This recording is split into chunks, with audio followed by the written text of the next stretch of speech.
بسم اللہ الرحمن الرحیم وتحقیق ذلك ان الشیء قد يكون له اعتبارات مختلفة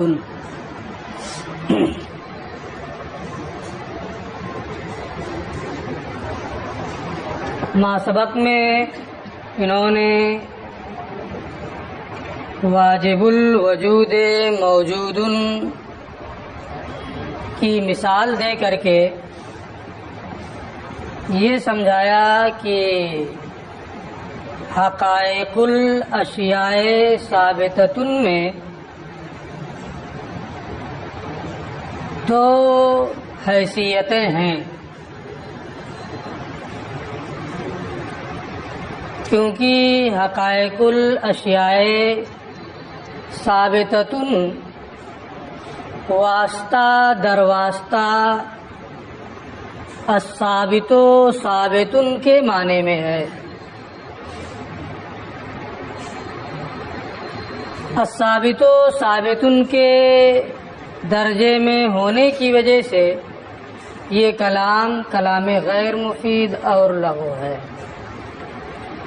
انہوں نے کہا کہ اس کی دو حیثیتیں ہیں، ایک تو یہ کہ جانب موضوع اور جانب محمول دونوں میں وجود واقعی اور وجود نفس الامری کا اعتبار کیا جائے۔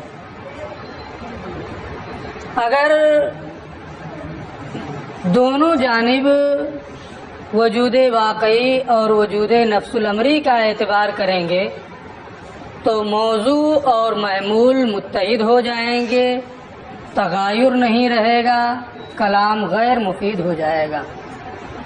لیکن واجب الوجود موجود کی طرح سے اگر جانب موضوع میں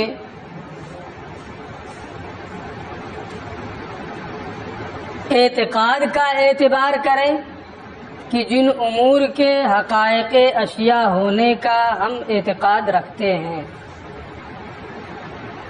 ان ما نعتقدہ حقائق الاشیاء، جنہیں ہم شے کی حقیقت ہونے کا اعتقاد رکھتے ہیں، وہ امور جن کا ہم اعتقاد رکھتے ہیں کہ وہ موجود ہیں۔ اور جانب محمول میں نفس الامر اور خارج کا اعتبار کریں، معنی یہ لیں کہ جن چیزوں کے حقائق اشیاء ہونے کا ہم اعتقاد رکھتے ہیں وہ واقع اور خارج نفس الامر میں موجود ہیں، تو موضوع اور محمول میں تغایر ہو جائے گا۔ جیسے واجب الوجود میں علماء یہی معنی لیتے ہیں کہ انا ما نعتقدہ واجب الوجود موجود، کہ جس کے واجب الوجود ہونے کا ہم اعتقاد رکھتے ہیں وہ خارج میں نفس الامر میں موجود ہے۔ اس تعویل کی بنیاد پر دو حیثیتیں اس میں بنی اس جملے میں۔ ایک حیثیت کے اعتبار سے یہ کلام غیر مفید ہوگا اور ایک اعتبار سے کلام مفید ہوگا۔ اسی کو آگے یہ بتا رہے ہیں کہ وتحقیق ذالک، اس کی تحقیق یہ ہے ان الشیء قد یکون لہ اعتبارات مختلفہ، کہ شے کی کبھی مختلف حیثیتیں ہوتی ہیں، شے کے لیے کئی اعتبارات ہوتے ہیں، کئی جہتیں ہوتی ہیں۔ یکون الحکم علیہ بشیء، اس پر شے کا حکم لگانا، اس چیز کا اس پر حکم لگانا بعض اعتبارات کی جانب نظر کرتے ہوئے مفید ہوتا ہے، اور بعض اعتبارات بعض حیثیتوں کی جانب نظر کرتے ہوئے اس پر حکم لگانا درست نہیں ہوتا ہے، فائدہ مند نہیں ہوتا ہے، لغو اور بیکار ہوتا ہے۔ مثلا کوئی ایسا ہے جو جانتا ہے، یہ جانتا ہے کہ انسان جسم کو کہتے ہیں، انسان کے اوپر جو کلیات ہیں وہ حیوان بھی ہے اور جسم بھی ہے نا، جوہر بھی ہے۔ تو کوئی یہ ایسا انسان، کوئی ایسا آدمی ہے، کوئی ایسا شخص ہے جو یہ جانتا ہے کہ انسان کسے کہتے ہیں؟ جسم کو کہتے ہیں۔ اسی کے مقابل میں ایک دوسرا آدمی ہے جو یہ سمجھتا ہے کہ انسان حیوان ناطق کو کہتے ہیں، اور نیچے والی کلی میں آ گیا۔ تو انسان کی دو حیثیتیں ہیں، ایک حیثیت کیا ہے؟ جسم ہونے کی، اور ایک حیثیت اور ایک اعتبار کیا ہے؟ حیوان ناطق ہونے کی۔ اب اگر جو یہ جانتا ہے کہ انسان جسم کو کہتے ہیں، وہ انسان پر حیوانیت کا حکم لگائے اور یہ کہے الانسان حیوان، الانسان حیوان، تو اس کا معنی کیا ہوگا؟ ارے اتنا سمجھانے کے بعد بھی اس کا معنی ہوگا الجسم حیوان، کیونکہ انسان کا وہ معنی کیا جانتا ہے؟ جسم۔ کہہ رہا ہے الانسان حیوان، جب انسان کا معنی اس کے نزدیک جسم ہے تو الانسان حیوان کا معنی کیا ہوگا؟ الجسم حیوان، ہے نا۔ یہ انسان کی ایک جہت اور ایک اعتبار ہے، اور جو یہ سمجھتا ہے کہ انسان کا معنی حیوان ناطق ہے، جب وہ کہے گا الانسان حیوان تو معنی کیا ہوگا؟ الحیوان ناطق حیوان، کلام وہی ہے الانسان حیوان، لیکن جو اس کا معنی جسم اعتبار کرے اس کے نزدیک الانسان حیوان یہ کلام مفید ہوگا، حمل صحیح ہے، کیونکہ موضوع اور محمول میں تغیر ہے۔ الانسان حیوان اے الجسم حیوان، تغیر ہے موضوع اور محمول میں، کلام مفید ہے۔ لیکن جو حیوان ناطق ہونے کا اعتقاد رکھتا ہے، اس کا اعتبار کرتا ہے، اس کے نزدیک معنی ہوگا الحیوان الناطق حیوان، الانسان حیوان کا۔ اب موضوع اور محمول میں اتحاد ہو جائے گا، دونوں ایک معنی میں ہو گئے، الحیوان الناطق حیوان، تو اب یہ کلام مفید نہیں رہے گا۔ تو حیثیتیں بدلنے سے، اعتبار بدلنے سے کلام کبھی وہی کلام مفید ہوتا ہے اور کبھی وہی کلام مفید نہیں رہ جاتا ہے۔ یہی حال حقائق الاشیاء ثابتۃ کا ہے۔ اگر آپ یہ لیں گے کہ جو چیزیں نفس الامر میں موجود ہیں وہ نفس الامر میں موجود ہیں، دونوں جانب نفس الامر، تو کلام لغو ہے، کلام غیر مفید ہے۔ لیکن اگر ایک جانب یہ مراد لیں کہ وہ امور جن کا ہم اعتقاد رکھتے ہیں وہ نفس الامر میں موجود ہیں، تو موضوع اور محمول میں تغیر ہو جائے گا، حمل صحیح ہوگا، کلام مفید ہوگا۔ ٹھیک ہے، وہی آگے انہوں نے دکھایا۔ کل انسان، جیسے کہ انسان ہے، اذا اخذ من حیث انہ جسم، جب اسے اس اعتبار سے لیا جائے کہ وہ جسم ہے، انہ جسم ما، کہ وہ جسم ہے ایک، کان الحکم علیہ بالحیوانیت مفیدن، تو اس انسان پر حیوانیت کا حکم لگانا یعنی الانسان حیوان کہنا یہ صحیح ہوگا، کیونکہ یہ الانسان حیوان الجسم حیوان کے معنی میں ہے۔ وَإِذَا أُخِذَ مِنْ حَيْثُ أَنَّهُ حَيَوَانٌ نَاطِقٌ، اور جب انسان کو اس حیثیت سے لیا جائے کہ وہ حیوان ناطق ہے، کان ذَلِكَ لغوا، تو الانسان حیوان کہنا اس اعتبار سے لغو اور بے معنی کلام ہوگا، کیونکہ الانسان حیوان یہ الحیوان الناطق حیوان کے معنی میں ہوگا، حمل ہی صحیح نہیں ہوگا۔ والعلم بها اے بالحقائق من تصوراتها والتصدیق بها وباحوالها، اور حقائق کا علم، والعلم بہا، اور ان کا علم، متحققن، یہ کیا ہے؟ ثابت ہے، متحقق ہے۔ اب عبارت ان کی پوری ہو گئی، بات پوری ہو گئی، بحث آ رہی ہے۔ حقائق الاشیاء کہہ کر کے سوفسطائیہ کے 3 فرقے ہیں، ان کا بیان آ رہا ہے، اندیہ، عنادیہ، لادریہ۔ اندیہ، عنادیہ اور لادریہ، یہ اس کے بعد والے صفحے پر یہ بحث آ رہی ہے۔ تو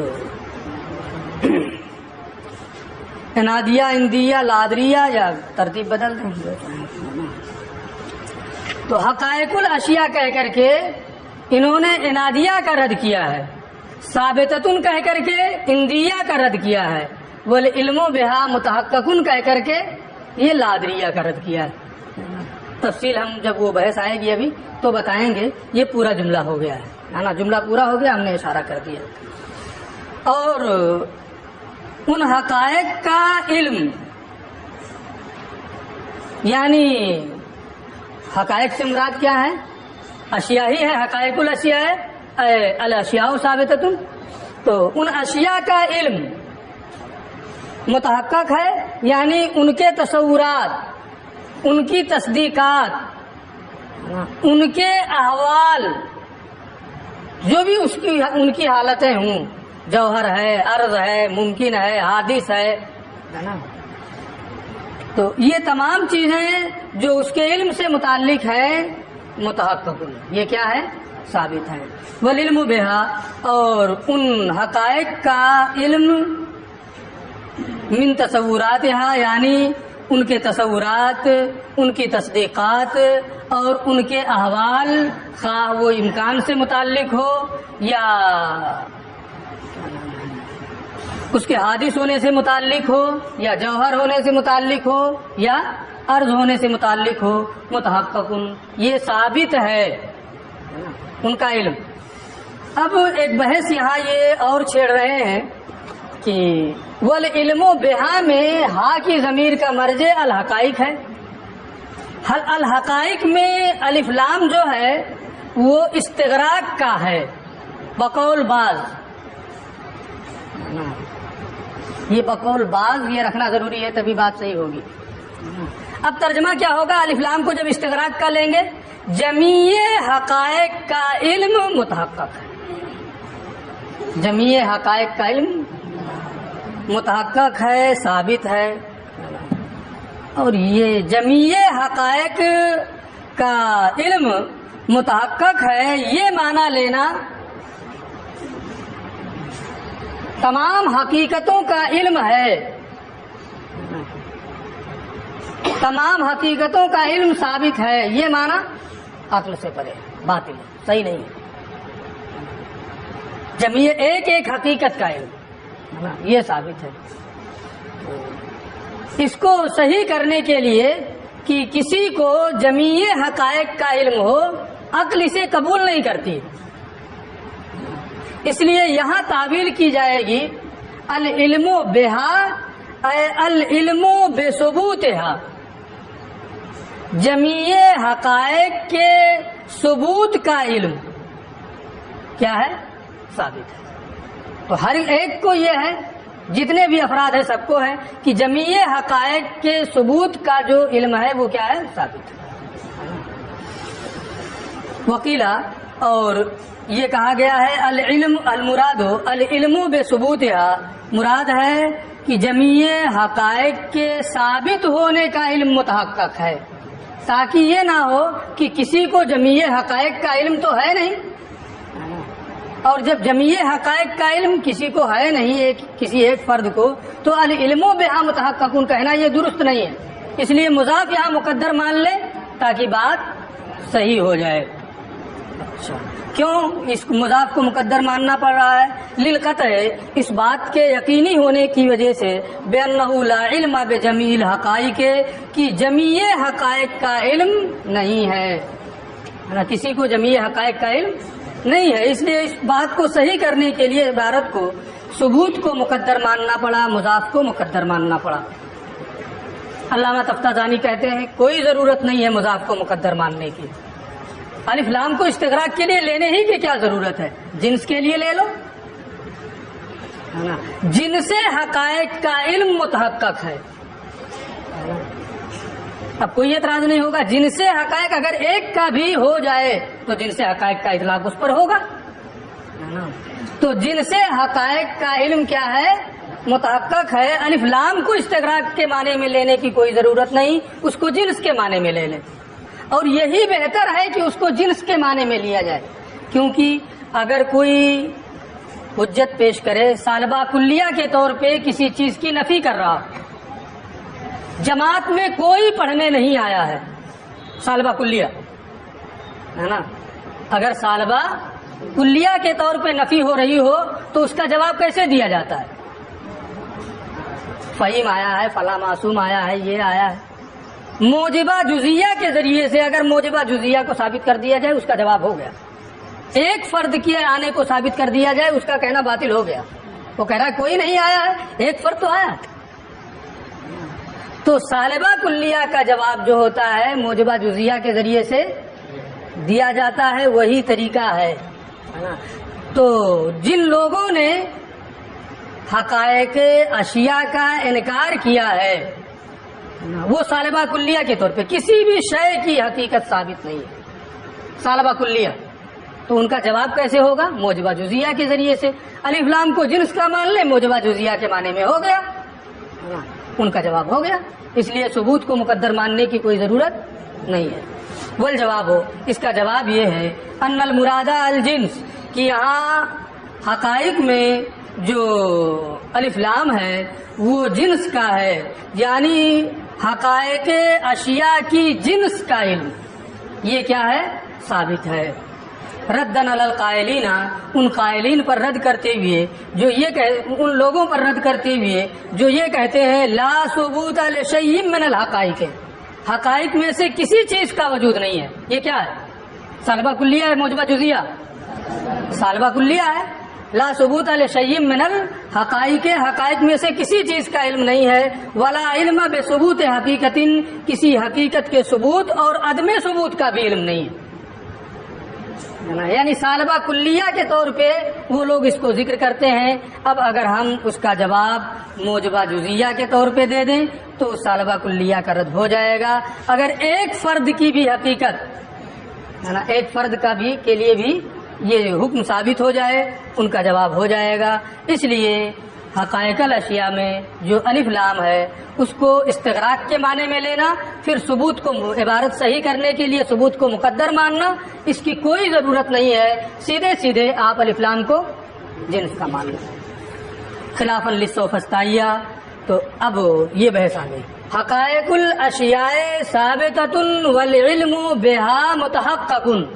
میں نے بتایا ہے کہ حقائق الاشیاء جو کہا ہے انادیہ کے رد کے لیے، ثابتۃ جو کہا ہے وہ اندیہ کے رد کے لیے، والعلم بہا متحقق جو کہا ہے یہ لادریہ کے رد کے لیے۔ تفصیل فإن منہم، کیونکہ سوفسطائیہ میں سے کچھ وہ ہیں من ینکر حقائق الاشیاء، جو اشیاء کی حقیقتوں کا ہی انکار کرتے ہیں، کوئی حقیقت نہیں ہے شے کی، صرف وہم ہے، خیال ہے، آدمی کے ذہن میں بات آ گئی، کوئی حقیقت نہیں ہے ان کی، ہے نا، موبائل ہے ایک وہمی چیز ہے، بس ایک خیالی چیز ہے، کوئی وجود نہیں ہے نا۔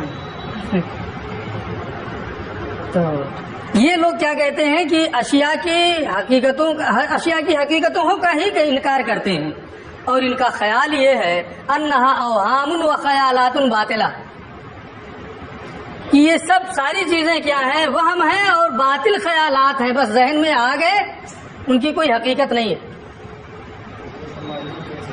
ہاں سب خیالی اور وہمی چیزیں ہیں، کوئی ان کا وجود نہیں ہے۔ ہاں ارے ابھی اس سے اور بھی زبردست آئے گا، کیوں گھبرا رہا؟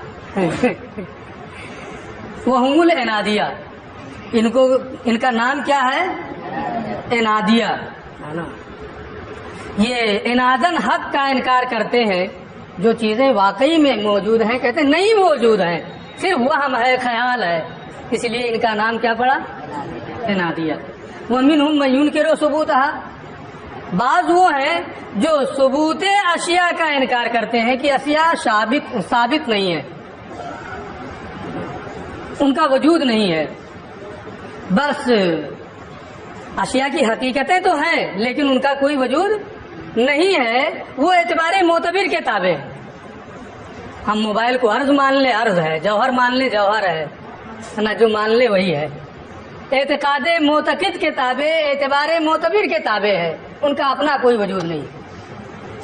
ومنہم من ینکر، بعض لوگ وہ ہیں جو ان کے ثبوت کا انکار کرتے ہیں اور وہ یہ خیال کرتے ہیں انہا تابعۃ للاعتقاد، کہ تمام اشیاء یہ اعتقاد کے تابع ہیں، یہاں تک کہ ان اعتقدنا الشیء جوہرا، اگر ہم کسی چیز کو جوہر مان لیں فجوہر تو وہ جوہر ہے، او ارضن یا ہم کسی چیز کو ارض مان لیں تو وہ ارض ہے، او قدیما فقدیم کسی چیز کو قدیم مان لیں تو وہ قدیم ہے، او حادثا فحادث کسی چیز کو حادث مان لیں تو وہ حادث ہے. بس ہمارے ماننے کے اوپر ہے نا، ہم نے جو مان لیا وہی ہے. قدیم مانا قدیم ہے، حادث مانا حادث ہے، جوہر مانا جوہر ہے، عرض مانا عرض ہے. اعتبار معتبر اور اعتقاد معتقد پر اعتبار ہے. ایک فرقے کا، ایک جماعت کا یہ خیال ہے اور اس جماعت کو اندیہ کا نام دیتے ہیں.